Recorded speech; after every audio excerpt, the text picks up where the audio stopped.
आज हम लोग सक्सेसिव डिफरेंशिएशन की सीरीज में नेक्स्ट लेक्चर डिस्कस करेंगे। फर्स्ट ऑफ ऑल 73वें गणतंत्र दिवस की हार्दिक शुभकामनाएं सभी को। तो हम लोग स्टार्ट करते हैं। आज हम लेबनिज थ्योरम पे डिस्कस करेंगे। तो Lebanese theorem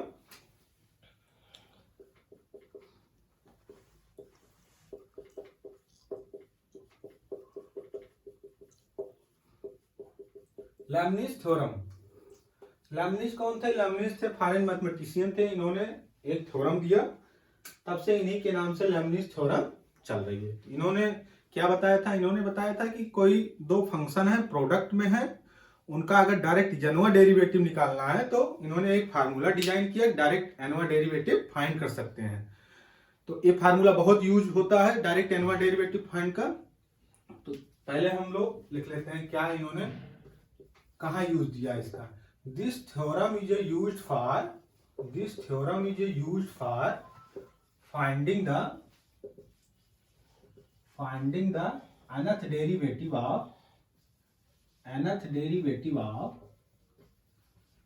product of two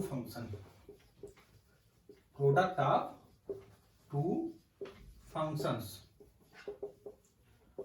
means अगर दो फंक्शन प्रोडक्ट में उनका एनवा डेरिवेटिव फाइंड करना है तो इस थ्योरम का यूज करते हैं। सबसे पहले इस थ्योरम का यूज समझना है।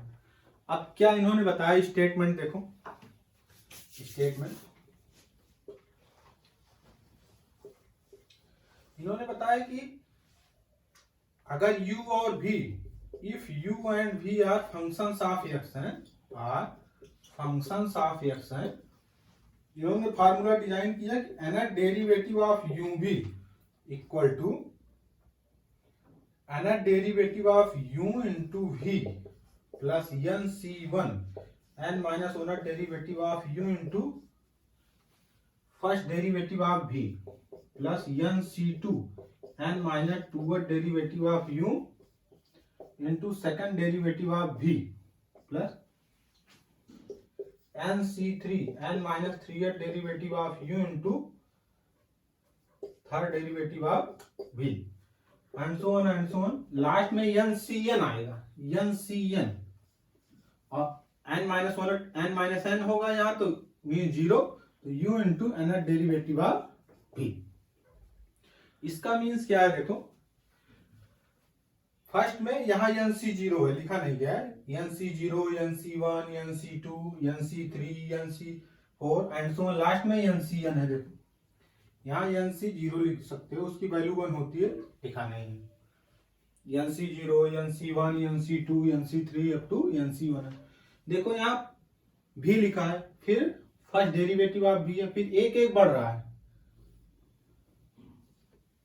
सब में एक एक बढ़ रहा है और u में एक एक पावर कम हो रहा है।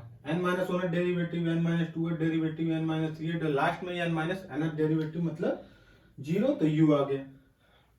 तो अब देखो इसमें nc0 क्या है। nc0 की वैल्यू 1 होती है, nc1 की वैल्यू n होती है और ncn आ जाए कहीं तो उसकी वैल्यू 1 होती है। मींस ncn है तो इसका मींस यहाँ 1 हो गया, u into n derivative of v।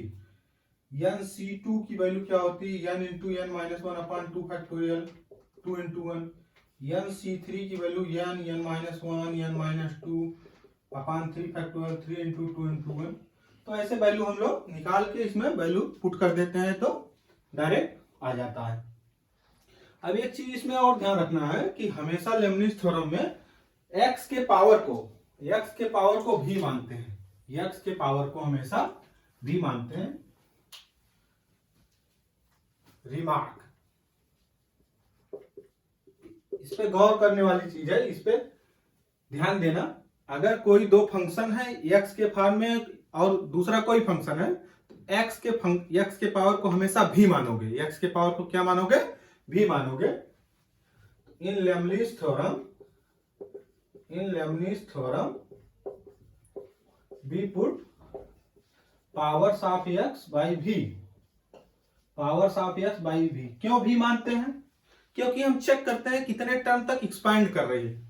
जैसे v की वैल्यू x स्क्वायर है तो पहला डेरिवेटिव इसका आ जाएगा 2x, फिर सेकंड डेरिवेटिव आ जाएगा 2, इसके आगे के सारे डेरिवेटिव 0 आ जाएंगे, मतलब लेबनिज थ्योरम कितने टर्म तक एक्सपेंड करेगी, सेकंड टर्म तक। अगर सपोज v की वैल्यू x क्यूब आ गई तो 3 टर्म तक एक्सपेंड करेगी, फर्स्ट डेरिवेटिव 3x², फिर सेकंड डेरिवेटिव 6x, फिर थर्ड डेरिवेटिव 6, फिर कांस्टेंट का करेंगे तो 0 आएगा, मतलब सब आगे के 0 आएंगे, तो तीसरे टर्म तक एक्सपेंड करेगी।